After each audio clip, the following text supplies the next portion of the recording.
ठीक है स्टूडेंट, तो हम अपने नेक्स्ट क्लास पे आ रहे हैं। तो एपी में हमने जो भी अब तक पढ़ा था जनरल टर्म, ठीक है, उसी को कंटिन्यू कर रहे हैं। तो दिस टाइप ऑफ क्वेश्चन भी अकर होते हैं, ऐसे बहुत सारे क्वेश्चन होते हैं, एंडलेस होते हैं। कभी एमएथ टर्म दिया होगा, उसकी कोई वैल्यू दी होगी, एनएथ टर्म की कोई वैल्यू दी होगी, एट द सेम टाइम कोई और टर्म की वैल्यू पूछी हुई होगी, जैसे यहाँ ए बी सी डी कोई भी नंबर इन्वॉल्व हो सकता है। तो अगर क्वेश्चन को पढ़ा जाए फिर से, तो दिया है mth term of an AP 1/n and nth term of AP 1/m, then so that it's mnth term is 1। तो सबसे पहले अगर हम लिख लें, बात एपी की गई, किसकी की गई है? एपी की। और उसमें बोला गया है कि जो टर्म है एमएथ टर्म, अब जो भी टर्म दिया उसको हम ए एम से शो करते हैं, ए एम लिख दिया। इसको किससे हम शो करेंगे? A M. जैसे ए एन की बात होती तो ए एन लिखते थे, यहाँ पे एम एस टर्म की बात है तो हमने एम लिख दिया है। तो ए एम की वैल्यू कितनी दी है? वो दी है 1/n। ठीक, ये क्या किसकी क्या दिया? क्वेश्चन दिया था ए एम दिया था। एट द सेम टाइम अगर देखो तो एनथ टर्म की भी वैल्यू दी है। तो यहाँ पे क्वेश्चन में क्या दिया है? ए एन की भी वैल्यू दी है। कितनी दी है? वो दी है 1/m। जैसे ए एम की वैल्यू कितनी दी थी? 1/n, ऐसे ए एन की वैल्यू 1/m दी है। और पूछा गया है हमको एम एन एस टर्म की वैल्यू निकालनी है, मतलब हमें क्या फाइंड करना है? ई एम एन फाइंड करना है, इसकी वैल्यू क्या होगी। ठीक है, तो हम लोगों ने क्वेश्चन को शॉर्ट में लिख लिया है। जो क्वेश्चन दिया था ये किसके लिए सब दिए, ये किसके टर्म है? ये एरिथमेटिक प्रोग्रेशन की टर्म है। ए एम की वैल्यू वह क्या है? 1n, ए एन की क्या है? 1m। अब अगर हम एनथ टर्म का फार्मूला लगाएं, अगर यहीं से हम बात करें कि ए एम की जो वैल्यू दी है क्या दी है? 1/n दी है। तो जो फार्मूला होता है जनरल टर्म का वो क्या होता है? a+n-1 × d होता है। कितना होता है? लो, लेकिन ये जो n होता था n, तब n टर्म की बात होती थी। इस बार क्या दिया? m टर्म की। तो उसी के अकॉर्डिंग हम चेंज करते जाते हैं। t होता t कर लेते, p होता तो p कर ले। तो am का फार्मूला पूरा एक्सपेंड करके क्या करेंगे? a+m-1 × d क्या हो जाएगा? a+m-1 × d = 1/n। ऐसे अगर बात की जाए, ए एन की वैल्यू दी है तो ए एन का तो as it is. A N की वैल्यू कितनी दी है? ए एन की वैल्यू दी है 1/m। तो उसमें क्या करेंगे? वो हो जाएगा a+n-1 × d = 1/m। तो जो भी क्वेश्चन में दिया होता है एल्जेब्रिक टाइप के फंक्शन नंबर्स, तो उसको इक्वेशन मान लेते हैं। ये वाला इक्वेशन फर्स्ट हो गया और ये वाला इक्वेशन सेकंड हो गया। ऐसे क्वेश्चन किए थे कि 10th टर्म दे दिया होता था 23, 19th टर्म दिया होता था 27, तो a+2d में हम इक्वेशन बना देते। वही बात यहाँ पे, बस यहाँ पे क्या है? यहाँ वैल्यू इंटीजर बना दे के 1/n और 1/m में है। प्राइमरी फोकस क्या होता है कभी भी इस टाइप के क्वेश्चन में? प्राइमरी फोकस होता है कि फर्स्ट टर्म a और d की वैल्यू फाइंड करना। तो इसको हम रफ कर दे रहे हैं।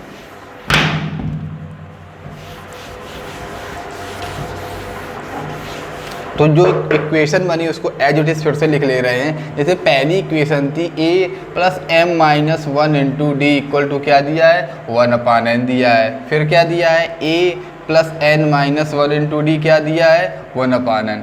अब अगर हम बात करें, अभी हम जो इक्वेशन हम लोगों ने पढ़ी थी, pair of linear equation in 2 variable, तो दो इक्वेशन को सॉल्व करने का सबसे सिंपल मेथड क्या था? वो था कि उन दोनों को हम एलिमिनेट करते थे। किसी एक वेरिएबल को क्या करते थे? एलिमिनेट। तो अपने एपी में वेरिएबल क्या होते हैं? वेरिएबल होते हैं कि ए फर्स्ट टर्म अलग हो सकता है, कॉमन डिफरेंस कोई भी हो सकता है। वेरिएबल क्या है? ए और डी है। एम और एन तो वैल्यूज गिवन है कि पर्टिकुलर एनथ टर्म क्या होगा? 1/m, एमथ टर्म में क्या होगा? 1/n। तो यहाँ से अगर हम सॉल्व करें तो हम ए इसमें भी है, ए इसमें भी है, डायरेक्ट अगर हम माइनस कर दें, माइनस कर दिया यहाँ, माइनस कर दिया यहाँ, तो a से a कैंसिल हो गया। यहाँ से क्या बचा? m-1 × d -n-1 × d = 1/n - 1/m। देखो कैलकुलेशन करना होगा। d यहाँ से कॉमन हो जाएगा। जब d कॉमन हो जाएगा तो क्या बचा? m-1, और इस माइनस को अगर हम ओपन कर दें तो +1 = इसको भी अगर हम नीचे एलसीएम क्या हो जाएगा? mn हो जाएगा। तो यहाँ क्या बचेगा? m-n। इतना तो क्लियर होगा। n से n कैंसिल, m बचेगा, m से m कैंसिल, n बचेगा। तो इसको और भी सिंप्लीफाई करें, d 1 से 1 कैंसिल, क्या बचा? m-n = m-n/mn। अब ये नंबर भी न्यूमरेटर में और ये नंबर भी न्यूमरेटर में, तो यहाँ से d की वैल्यू क्या आ गई, d की वैल्यू 1m/mn आ गई। तो जो d की वैल्यू हम लोगों ने फाइंड कर ली, तो हमको रिक्वायर्ड क्या है, हमको रिक्वायर्ड a की भी वैल्यू रिक्वायर्ड है। ये तो नहीं है कि हमने d की वैल्यू फाइंड कर ली तो बात खत्म हो गई। तो a की वैल्यू फाइंड करने के लिए किसी एक इक्वेशन में हम d की वैल्यू पुट कर देते हैं। मान लो हमने फर्स्ट इक्वेशन पिक कर ली, अब a की इक्वेशन इस d की वैल्यू को हम इक्वेशन नंबर फर्स्ट में पुट करें तो a plus m-1 into D की वैल्यू क्या है 1/mn इक्वल टू 1/n। अब इसको यहाँ से हम सिंप्लीफाई करेंगे। देखो इस टाइप के क्वेश्चन बहुत बार अकर होंगे, ठीक है, रिपीट भी होंगे, तो वो इस टाइप में आपको करना ही होगा। हरदम ऐसी इक्वेशन बनेगी, थोड़ा बहुत चेंजमेंट होगा, कभी कोई टर्म में 1/mn दे दिया गया होगा, 3 दे दिया होगा या 2x दे दिया जाएगा, तो इस टाइप के क्वेश्चन बहुत सारे होंगे, तो उसकी ऐसी प्रैक्टिस भी करनी पड़ेगी। तो यहाँ से अगर हम सिंप्लीफाई करें इस 1/mn को इसके साथ अगर कंबाइन करें तो इतना तो जानते ही हैं कि 1/mn का इसमें भी मल्टीप्लाई इसमें भी मल्टीप्लाई, तो क्या हो जाएगा m/mn minus 1/mn equal to 1/n। ठीक है, तो यहाँ से m और m क्या हो गया, कैंसिल हो गया। a plus 1/n minus 1/mn equal to 1/n। अब इधर सब लोग ध्यान दो कि 1/n RHS में और 1/n LHS में अनदर साइड जाएगा तो क्या हो जाएगा, 0 हो जाएगा। तो डायरेक्ट यहाँ से भी हम लोग कैंसिल आउट कर सकते हैं। तो यहाँ से a की वैल्यू निकालें, इसको अगर हम RHS में ले जाएं, a की वैल्यू भी क्या आ गई 1/mn। तो हम लोगों ने क्या फाइंड कर लिया, a की वैल्यू फाइंड कर ली और क्या फाइंड कर ली, d की वैल्यू फाइंड कर ली। और हम लोगों का m भी था कि इन दोनों इक्वेशन की हेल्प से क्या फाइंड करना, फर्स्ट टर्म क्या है AP का और कॉमन डिफरेंस क्या है, यही तो हमारा लोगों का m था। लेकिन बात यहाँ पे तो एंड नहीं हुई है, बात थी कि क्वेश्चन में बोला गया था कि हमको फाइंड क्या करना है। अगर हम लोग क्वेश्चन को रिमाइंड करें तो क्वेश्चन में am दिया था, an दिया था और पूछा गया था amn, ये वाला टर्म पूछा गया था। ठीक है, एक्चुअली इसको शायद प्रूव करने के लिए बोला गया था, तो हम उसको भूल जाते, हम डायरेक्टली फाइंड करते, निकलेगा कितना। तो अगर amn की वैल्यू निकाली जाए, कौन सा इस बार टर्म है, जैसे an होता है general term a plus n minus 1 into D, जैसे जनरल टर्म क्या होता है AP का a plus n minus 1 into D, a वहाँ फर्स्ट टर्म होता है, d क्या होता है कॉमन डिफरेंस होता है, n क्या होता है जो n यहाँ होता वही वाला n यहाँ होता। तो यहाँ पे हम लिख देते हैं जो हम लोगों ने वैल्यू निकाली है a प्लस, अब n माइनस 1 इंटू डी की जगह क्या होगा, यहाँ पे कितने टर्म है mn माइनस 1 इंटू डी। तो ये बहुत ध्यान रखना है कि कौन सी AP में कितने टर्म है, वहाँ n m p q किसकी बात हो रही है। तो ये बहुत इंपॉर्टेंट होगा कि जो टर्म हम निकाल रहे हैं वही -1 यहाँ पे आता है। अब इसकी वैल्यू पुट करें, a की वैल्यू कितनी हम लोगों ने फाइंड की है 1/mn और plus mn minus 1 as it is, क्योंकि ये वाला टर्म तो फाइंड कर रहे हो। d की भी वैल्यू क्या है 1/mn। अब इसको अगर हम सिंप्लीफाई करें तो 1/mn एज इट इज़, और इस नंबर को इसके साथ कंबाइन करें तो mn/mn और माइनस 1/mn। तो ये 1/mn और ये 1/mn प्लस माइनस के कैंसिल हो गए, तो क्या बचा mn/mn। अब न्यूमरेटर और डिनोमिनेटर क्या है, दोनों सेम है, तो क्या हो जाएगा 1 हो जाएगा। तो यही हमको प्रूव करना था, जो amnth टर्म होगा वो कितना होगा 1 होगा। यही क्वेश्चन में कहा गया था, यही आंसर हो गया, यही प्रूविंग हो गई। ठीक है, समझ गए। तो इस टाइप के बहुत से क्वेश्चन होंगे, हम लोग एक क्वेश्चन और ट्राई करेंगे इसी टाइप में। ठीक है, ठीक है, तो एक क्वेश्चन और करते हैं इसी टाइप का। क्वेश्चन को सब लोग पढ़ लो, पहले दिया है if m times the mth term of an AP is equal to n times its nth term so that its m plus nth term is 0। वैसे ही क्वेश्चन जैसे लास्ट क्वेश्चन किया था, जैसे उसमें दिया था mth टर्म 1/n है, nth टर्म 1/m है, तो हम लोग उसमें पूछा गया था कि mnth टर्म क्या होगा।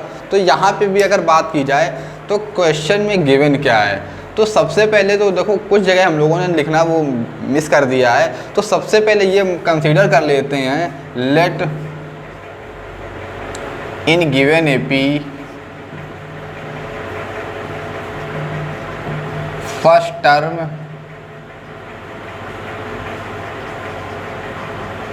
Is A and common difference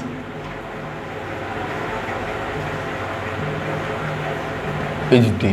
ठीक, ये तो बिगिनिंग की बात है, ये बात मैं बहुत बार बोल देता हूँ, फिर भी ये जब आप लिखेंगे कॉपी में तो ज़रूर लिखेंगे कोई भी क्वेश्चन स्टार्ट होने के पहले, जिसमें ए और डी हमको पहले से पर्टिकुलरली नोन नहीं है तो हम कंसीडर ज़रूर करेंगे।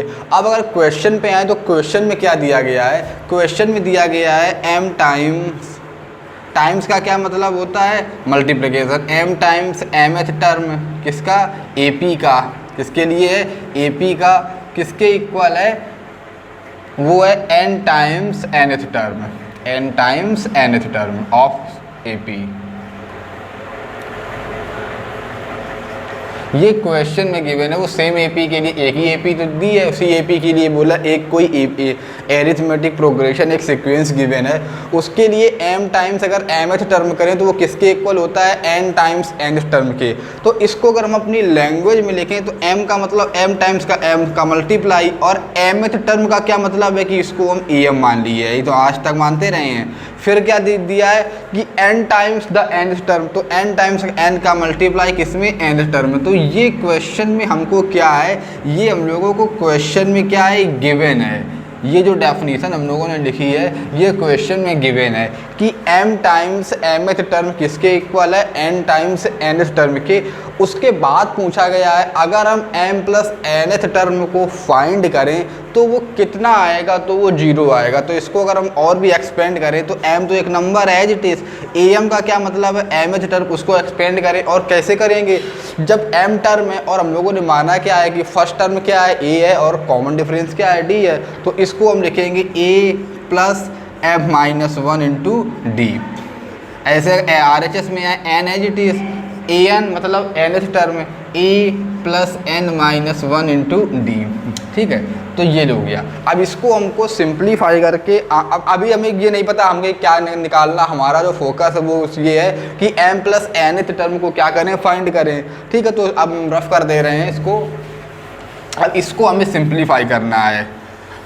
ऐसे क्वेश्चन बहुत बार अकर होंगे तो उसकी प्रैक्टिस एक बार समझ लेने ढंग से तो बाकी क्वेश्चन में उतनी प्रॉब्लम नहीं होगी। देखो जैसे लास्ट 2 क्वेश्चन किए थे उसमें 2 इक्वेशन बन रही थी, तो यहाँ पे अगर हम फोकस करें, यहाँ कोई इक्वेशन तो फॉर्म नहीं हो रही है कि 2 इक्वेशन फॉर्म हो जाएं तो उनकी हेल्प से ए और डी हम फाइंड करें। तो यहाँ पे हमें कुछ और करना होगा। यहाँ तो इतना नेचुरल है, यहाँ क्या दिया था कि एक nth टर्म का n टाइम्स किसके इक्वल है, mth term of m times के। तो अब हम इसको अगर सिंप्लीफाई करें तो एज इट इज लिख लें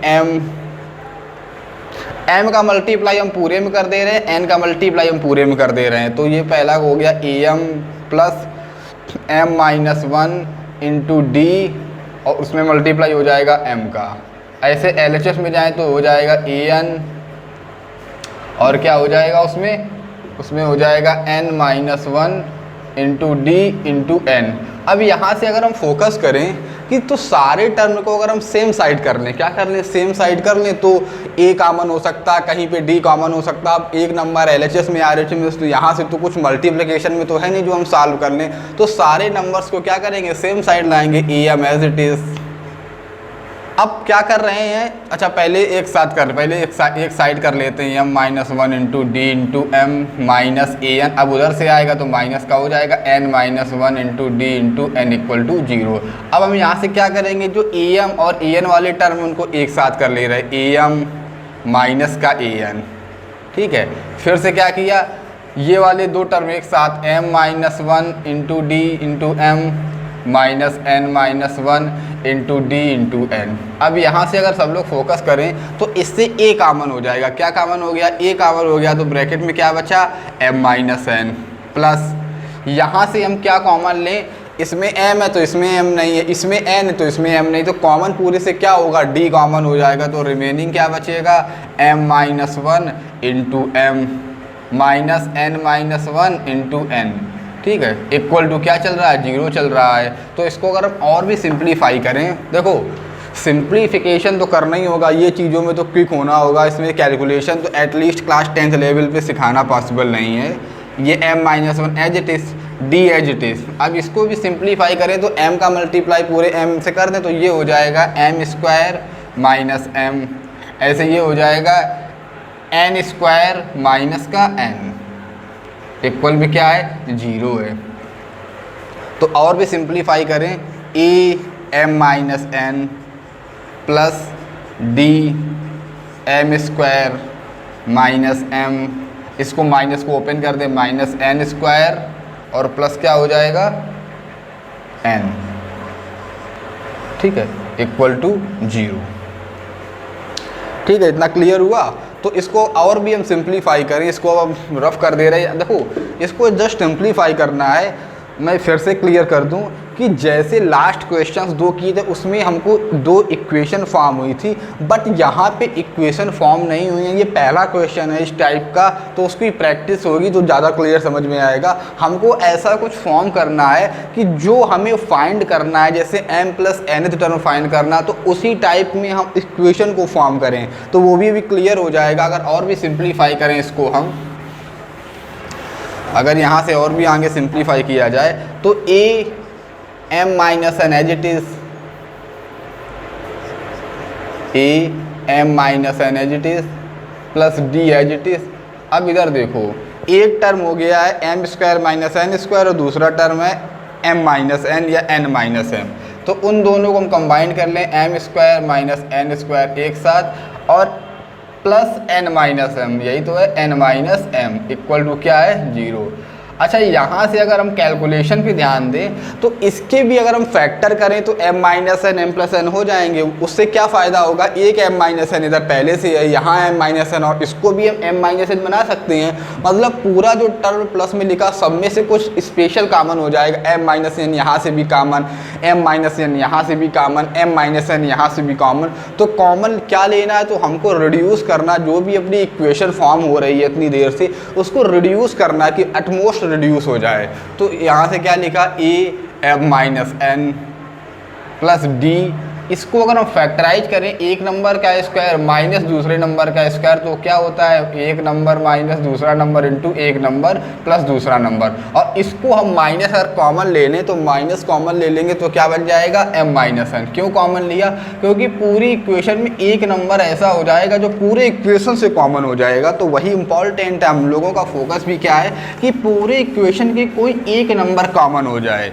देखो ये कॉमन लेना ऐसा हम क्यों कर रहे हैं, क्योंकि हमको यहाँ पे दो इक्वेशन नहीं थी, हमको ऐसा बनाना है। देखो ये अपने स्पेसिफिक टाइप के क्वेश्चन, इनको जितनी प्रैक्टिस करेंगे उतना ज़्यादा क्लियर होगा। तो m माइनस एन, इसमें देखो ये प्लस में है, ये भी प्लस में है, बट ब्रैकेट लगा, ये भी प्लस में है, मतलब एक कोई मल्टीप्लिकेशन या डिवाइड नहीं है, ये प्लस ये माइनस, तो ये एक टर्म लिखे हैं।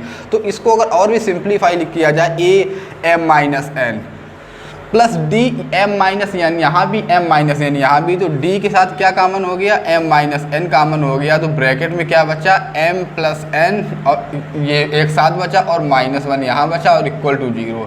अब ये पूरा एक नंबर और एक नंबर, इसमें पूरे में से क्या कॉमन हो जाएगा, m माइनस एन, तो पूरे में से कॉमन हो गया m माइनस एन और ब्रैकेट में क्या बचा, a प्लस डी, यहाँ देखो यहाँ पे केवल a बचा, यहाँ d बचा और ये वाला टर्म है जिट is m plus n minus 1 equal to 0।